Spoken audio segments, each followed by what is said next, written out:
Everyone, today is a special day in our memories and our lives. Hurricane Sandy happened 5 years ago today, so I thought it would be appropriate to have all our guests and everyone that was at our show today kind of reflect back where they were during Hurricane Sandy. So, Rocco, I'll start with you. Thank you very much, Howie. What happened with me was I had fled Long Beach, and I went up to my father's house in Plainview because Plainview is a more relatively safe area. We were affected by Hurricane Sandy to some degree because the power had went out, and luckily we were one of the first towns to have power back up. After the effects of everything.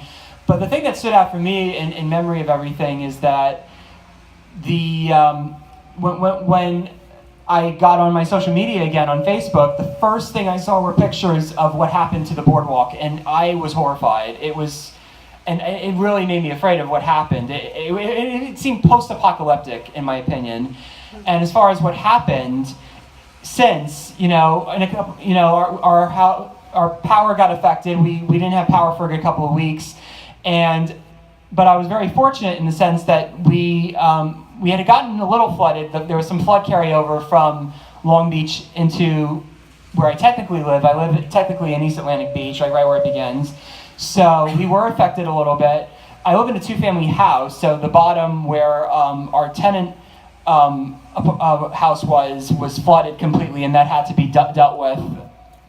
But I was very, very fortunate that everything we had pretty much survived, and the only thing that we were affected by was the tenant house, our garage, and our laundry room. So I really felt maybe a bit of like survivor's guilt because there were so many people I knew in Long Beach that lost everything, and it's hard to come to grips sometimes with a situation like, why was I fortunate where so many people had completely lost everything. So that's the kind of that's the situation that I live with.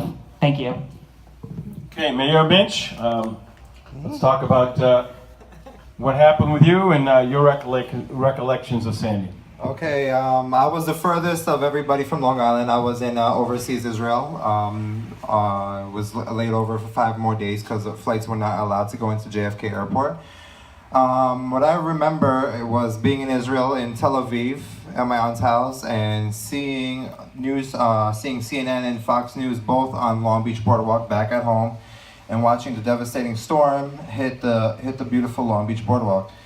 I remember coming back home from JFK. My aunt picked us up and said that the Long Beach looks like a Steven Spielberg movie, and how it was hit and how it was devastated.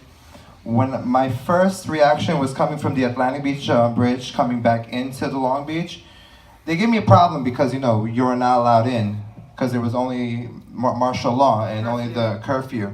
And me with my big mouth, I'm a New Yorker, I showed them my registration thing. It says, Long Beach, you have to let me in. So they let me in, they let my whole family in. My mom stayed home. She was the only one that was left in New York because we had a family wedding in Israel. What I remember about my block, and it's a 300 block on Market Street, that we all stuck together. Even as an Americans, we all overcome everything. 9/11, Hurricane Sandy, every single thing, which gives me goosebumps because I'm proud to be an American, I'm proud to be a Long Islander, and I'm proud to be a Long Beach resident. Okay, moving along, let's hear some other stories of memories of Hurricane Sandy. Thanks, Howie. Well, I live up in the North Shore in Huntington, and fortunately we did not have any flooding on our block. And we didn't have any trees down. Other friends of ours had terrible tree damage, huge damage to their roofs and garages, and it was a mess. So we were very fortunate, except we lost power within the first 3 minutes of the storm. So we had no power for, I think it was about 8 days. So what we did was we took everything out of the refrigerator. Fortunately, we have gas for cooking, so we cooked everything that we can get out of the refrigerator and had this huge pot of soup on the stove. And so all of our friends would come by and they were just, trying to deal with their stuff, but we had a hot meal for everybody. and a safe place to stay, and we played cards and just kept everybody's spirits high. So it was a positive thing out of a kind of a messy situation. Thank you. Well, the first thing I remember was I went next door to my neighbor who was the chief of the fire department at the time, Chief Madden, and I said to him, what should I do? Should I take specifically JJ out of Island Park? Should I keep the kids here? And he told me to get him out of here. So we took our boys to Queens, where my mother was at the time, and they lived there for 6 months. We registered them in school there, and in fact, I'll never forget the two of them going to a brand new school that they didn't know anybody because they had no choice. Our town was devastated. Our school district didn't function for 5 months later. And I remember watching them holding hands going into through the doors at this school they had no idea about, but I had no choice. I had to put them into school. And I remember not having electricity. I remember my husband couldn't find a boiler or a hot water heater, and I remember he borrowed someone's truck because we had no vehicles, and he drove to Pennsylvania to get a boiler and a hot water heater. And I remember we just hated not being home.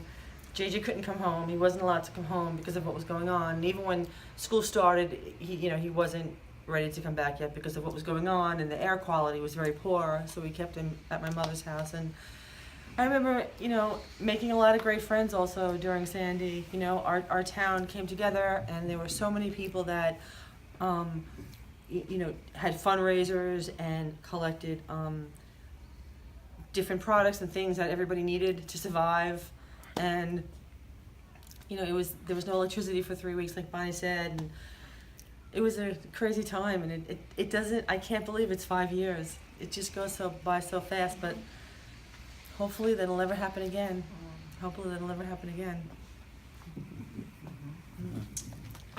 Let's see, where was I? I went to Rockville Center, actually. I evacuated like they told us to do, and when we came back to Island Park, it was devastating. The boats from K&K outboard, the boatyard, were all over the town, floats, docks. We didn't have heat. We got water. I worked for the town at the time, for the village, and our village hall was gone, and we actually used my phone to communicate and Facebook to get the town back and going and information to people. I called Tide, got Tide to come to Island Park, and we depended on Red Cross. We ate from Red Cross, and it was a tough time.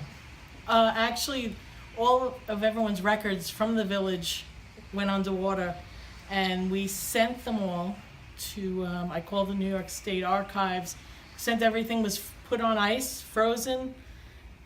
They sanitized them, dehydrated them, and brought them back. It was a few months later, but it was a big operation. It was a big job, and we stuck together. The town was really tight. It was awesome. I mean, it wasn't awesome, but right. that part of it. It's an awesome part of it, yeah. Well, so I'm going to scooch in here Yes, because go of the ahead. line of this. Yes. So Bonnie told you part of our experience, and what I would add is a few things. I mean, when you have something like this happen, you think about how little you need, and you need ice, you need food, you need water, you need heat. We needed power to handle the electronic devices, and so we ended up having a somewhat of a routine to keep the cell phone charged, to go to town hall. And then that's where we had any kind of television coverage, because of course that didn't work either, right? And you started getting an understanding of what had gone on around us and outside of the area, and really what had gone on in Queens. And her mom lives in Rockaway Beach. And she had decided that, like many people had, that for this storm that there was really no reason to leave. There's no, please, come on, you don't have to leave. We left last time, right? So she had decided that she was going to ride it out in Rockaway Beach. And so as we got more and more of a sense of what had really gone on there, we were just like, oh my gosh, we got to get her out. Couldn't communicate because her cell was down. Fortunately, she had a friend who had the good sense to figure out to turn off his phone. And he was able to coordinate getting her out with the military as they came and evacuated people. She was in one of the large apartments, so she was fine, but the building was, you know, the lobby, the stairs, all of that was trashed. And so she got evacuated to a shelter, and Bonnie and one of our neighbors and good friends, you know, rode out to Queens and went hunting her down. Found the shelter, like nosed out the shelter, found her, brought Rita back, and then she lived with us for 6 months. yeah. Going back with her to Rockaway Beach, it was like going to a third world country. I mean, it was just with FEMA and with everything, it was just crazy. So, so thankful and full of gratitude that she was okay.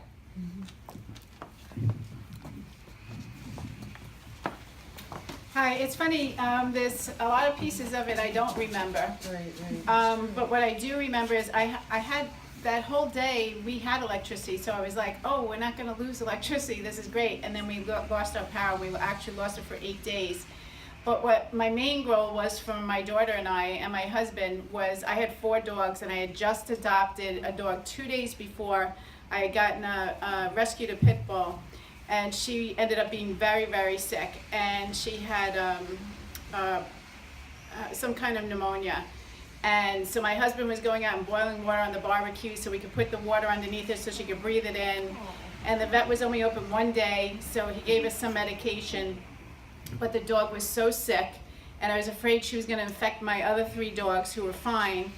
My mother-in-law had a fireplace that was the only savior that we had. My whole family lives in Florida, and we went to her house and we lit the fireplace, and we had the 4 dogs and us sleeping on the floor next to the fireplace for days.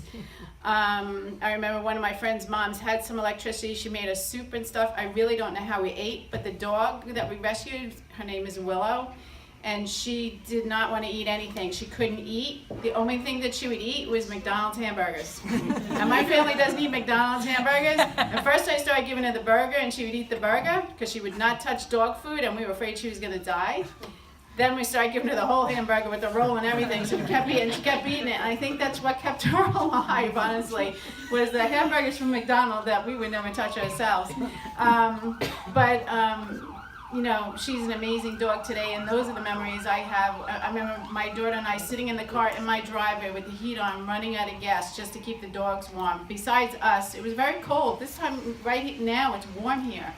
Last 5 years ago, it was freezing, and it snowed, and we were sitting in the car trying to keep the dogs warm and keep ourselves warm. So we spent a lot of money on gas, and then waiting at the gas stations online for long. I remember that too, for a long time with the dogs in the back of the car. But I'm glad we don't have to experience that stuff anymore, because that was an incredible time, and it's amazing though how you see communities come together, and that is the most amazing part. I remember watching all of that, all the communities that came together, and the people that help you out when we're talking. We're New Yorkers, and we're survivors, and we help everybody. And it was a terrible experience, but the community always comes together.